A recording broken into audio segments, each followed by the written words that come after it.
war-torn and devastated, yet impossible to experience here.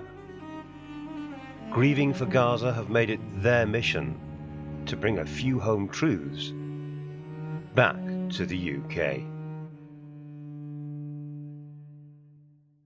Formed from their personal experiences of the million-strong marches that have regularly taken in London and other cities worldwide, these artistes have brought art and protest together to exactly where it belongs, right in front of the National Art Gallery and at Trafalgar Square, arguably the most famous monument to British imperialism. And the reason, as always, the human price of war and domination. For adults, there's possibly a choice. But for children, especially the displaced and orphaned, there is precious little help but to turn to countries that can offer hope. But as we have found out, visas for these poor souls appear to be going unanswered. And this is where Grieving for Gaza are raising the stakes, performing an art installation to raise public awareness here and across London. Penso che la guerra sia sempre sbagliata e uccidere i bambini e le famiglie, distruggere i loro sogni sia sbagliato ovunque nel mondo. Bisognerebbe fermare tutte le guerre e tutti i bambini che muoiono. So she says that she believes that war is terrible, especially when it kills children, and this is an example of exactly that, how destructive war is. 17,000 orphaned or otherwise alone, over 25,000 injured, with many disabled and 18,000 dead. How come you're down in Trafalgar Square today by the National Gallery? So we were on our way to have lunch at a Malaysian restaurant, and we saw this tableau, is that the right way? And we thought we want to take a photo, and we're on the tableau to talk to you about Gaza. Oh, okay. Well, that's really interesting. So can you tell us what your response was to the tableau when you saw it? Must have been a bit of a surprise. It was. I was quite shocked. I've not seen such a display about Gaza in central London before, apart from the marches that we've been on. So it was surprising to say the least. And what message would you take away from the tableau, having lost it? The fact that we shouldn't forget, because it's still ongoing and it's intensified, and governments around the world need to just get together and say enough is enough.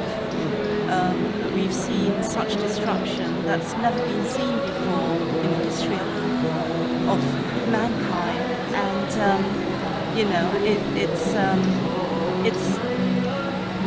it just can't go on anymore, because by going on, it's the death of humanity basically, and it's the start of a lack of empathy. It's just an understatement.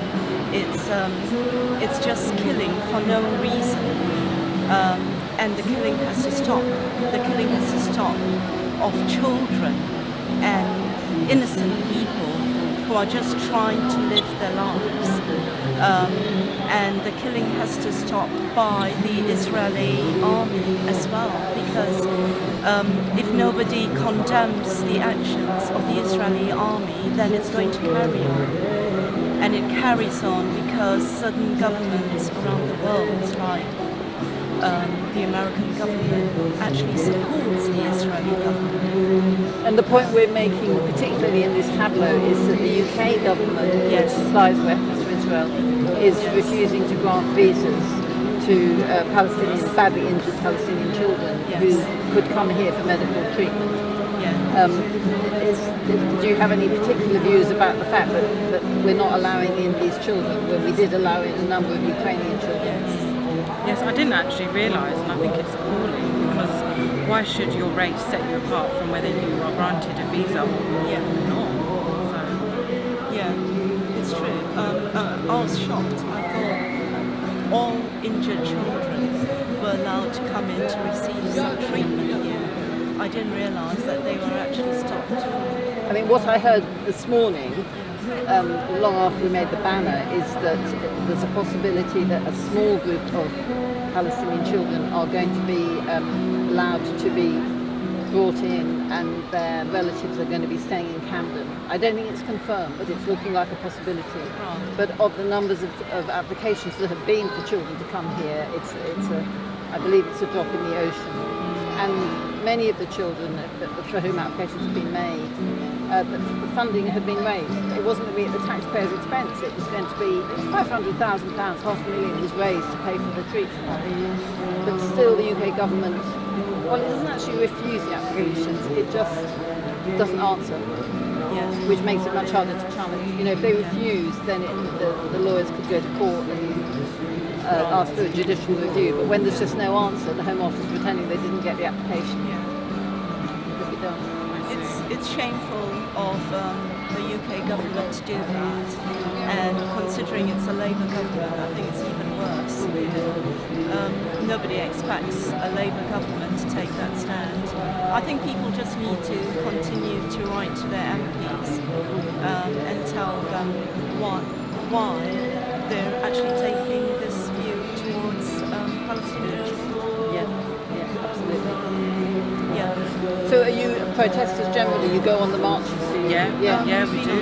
Yeah, we've been on all the main national demonstrations in London, and any local ones that we have, we always try and go to. Great. Well, thanks for talking to us today. It's really helpful. Thank you. Yeah.